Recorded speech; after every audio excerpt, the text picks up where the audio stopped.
If you've done years of inner work and your life still looks basically the same, this is for you.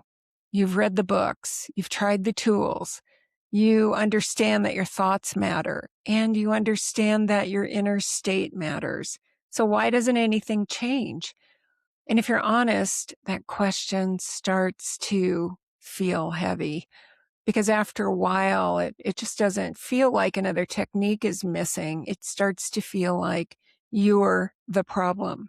You're not. The problem is that understanding something in your mind is not the same as living it when you want a different result, especially one that you've never experienced before.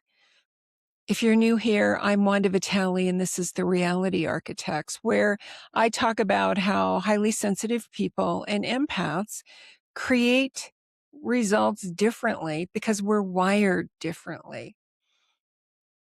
You're not new to this. You've done so much work. You've learned, you've journaled, you've reflected, you've watched the teachers, you've been in programs, and you've implemented different practices. You may understand energy and mindset and manifestation and nervous system tools, your inner state. And really, you probably know how reality reflects what's happening within. So this isn't about a lack of awareness. You don't need someone to tell you to do the work. You've already been doing it. You don't need more proof that you've tried. You know you've tried. So at some point, the question changes. It's not, what do I need to learn? It becomes questions like, why am I still here? Why does this keep happening? Why do I still react this way? Why does my life still look like this? Why isn't it changing no matter what I do? And then the next questions that show up are really where we start turning on ourselves. You know, you do it. I used to. Maybe I'm not doing it right. Maybe I'm not disciplined enough. Maybe I'm not healed enough. Maybe I need to do more shadow work. Maybe everyone else gets this and I don't. And maybe it's just not meant to be. Maybe I just can't have what I really want. So maybe I should just stop wanting it. And this is where the shame comes in. When the work doesn't work, people usually don't question the approach. They question themselves. There's a gap, a real gap, but it's not in your understanding. You can understand something very clearly and still not live it when you're standing at the edge of something new. You know your fear is old. You know your thoughts matter. You can know that circumstances don't matter, that your current reality is not the final authority. You can know all that stuff, that your inner state matters. But here's the difference. It's easy to understand a teaching when the stakes aren't high, when nothing is really being asked of you. It's different when you're standing in front of a real choice, a real desire, something that means a lot to you. When you're standing looking at a real money issue or a real relationship or some real risk, some real practical risk. And that's where the old response shows up. That's where you freeze or overthink, or you get practical and minimize what you want, or you wait for certainty. That gap is not between you and more information. That gap is what you know and what you can live. When something starts to feel real, when the stakes get cranked up. And that's what's happening for so many people right now. The real work begins when you really want what you want, or something in your life just has to change, can't go on being the way it's been when it's just too uncomfortable to keep going. So that cranks up the stakes, makes it higher. And that's really when the real work begins. It begins in that moment that a decision gets close or a desire in you gets stronger. That's happening now for a lot of people. Or this one too. It's happens when a truth becomes harder to ignore. We see that in our relationships. Perhaps you've grown and the people in your life haven't. And it could be family, it could be a partner or a spouse. We go back into overwhelm when some conversation needs to happen, or the next step is calling, or really some new result in your life is asking something completely different of you. And then the old response shows up really fast. What is that? You freeze. You overthink. You get practical. Another way to say, I'm afraid this won't work out, so I'll be practical. That's what I mean by that. We stuff ourselves into situations that really are not meant to continue as they are, but we call it practicality. Or you just minimize what you want. Oh, well, I'll be okay if that doesn't happen. We do that. Or we wait for certainty. I'll do something when I know what the next step is. I'll do something when it just feels like a better time. We try to make the path safe before we do anything. Before we do anything at all. Well, I need more information. I need to be better prepared. I fill in the blanks. It's what we do. We try to make the path safe before we do anything at all, before we even take action. And some of you may call it being responsible, and sometimes it is. But mostly, all this is just fear wearing practical shoes.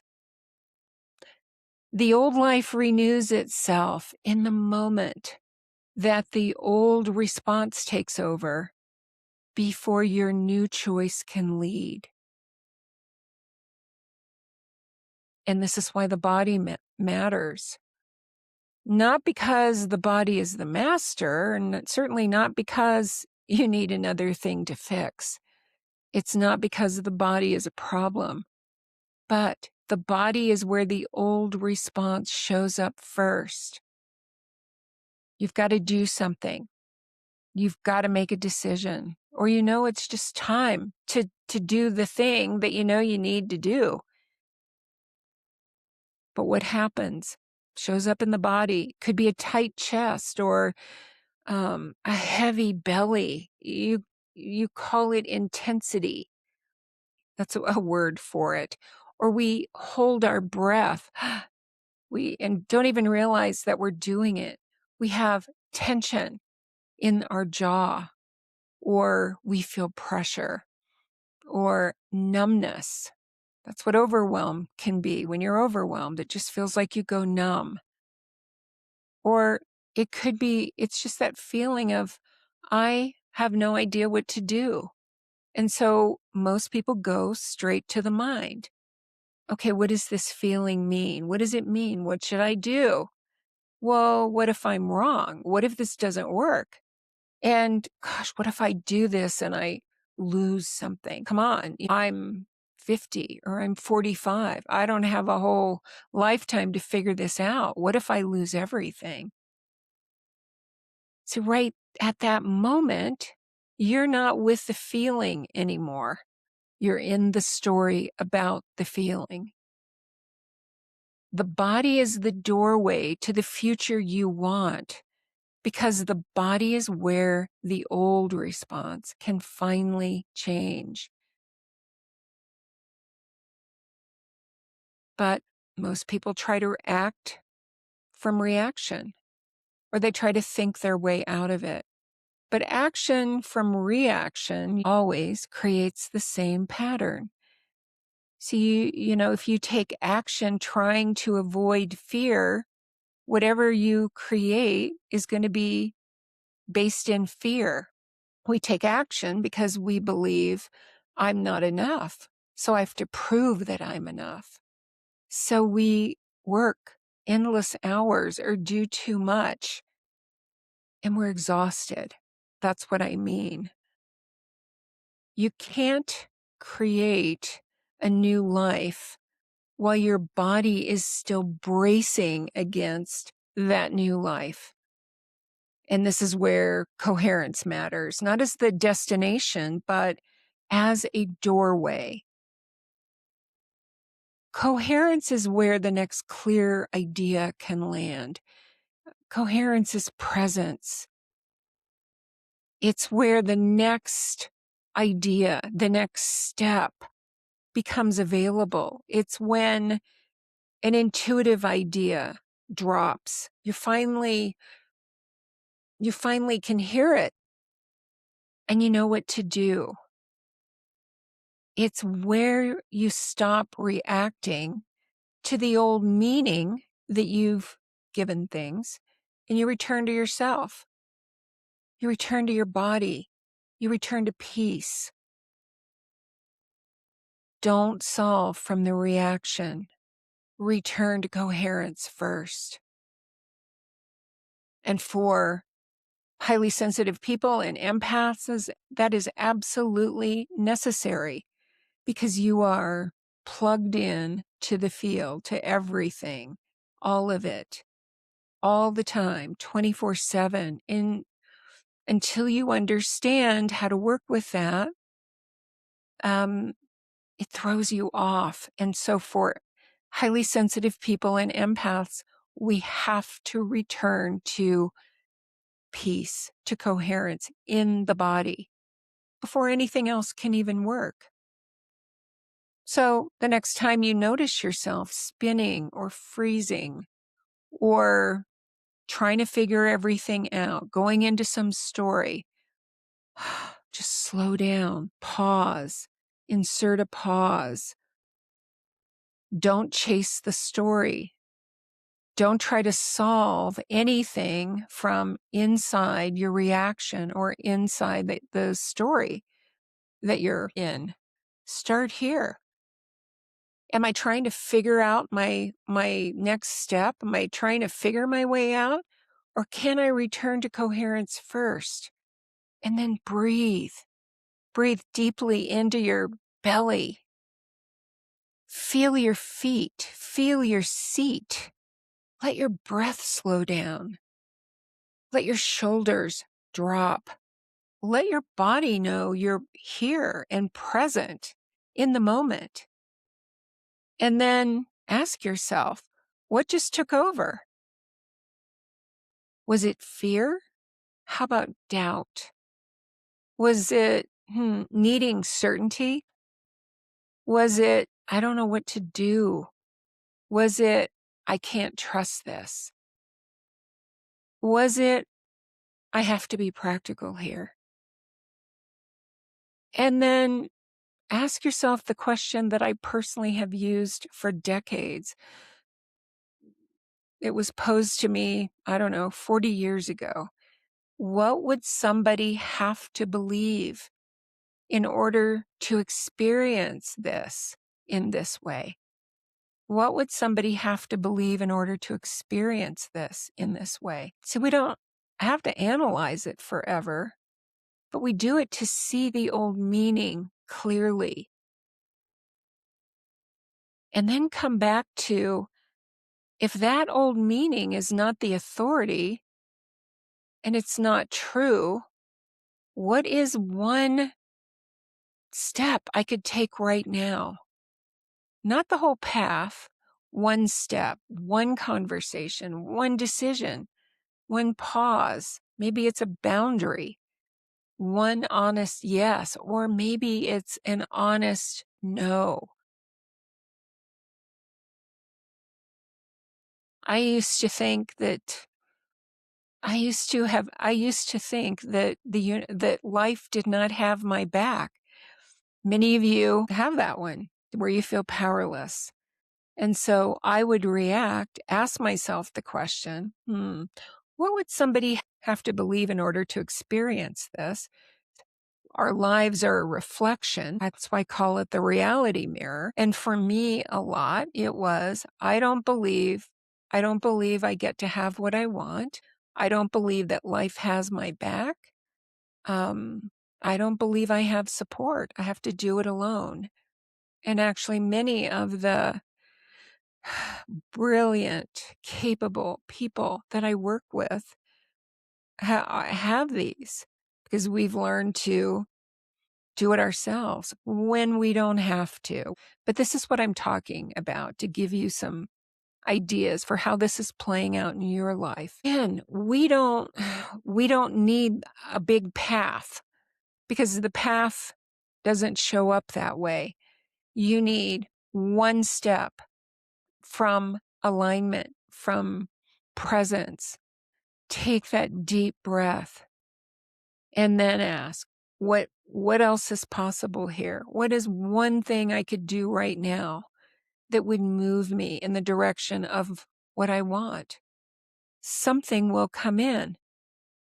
Understand that when we're bracing in fear, we're ready to, our body thinks that we are ready to run from a tiger. And that's why breath is so important, because when we're not prepared to run from that tiger, from an imaginary tiger in your life now, then we can receive ideas. There's space. Your intuition kicks in. Intuition rarely is loud. It's just a subtle knowing, but we can't notice it until we're fully present in our bodies. One day at a time, one step at a time, one breath at a time. The next step lands and the next step lands, so that ultimately we live from synchronicity, not from fear, but from synchronicity. Opportunities just show up on their own. Ideas show up. If you've done so much work and life still feels the same, it does not mean that you failed.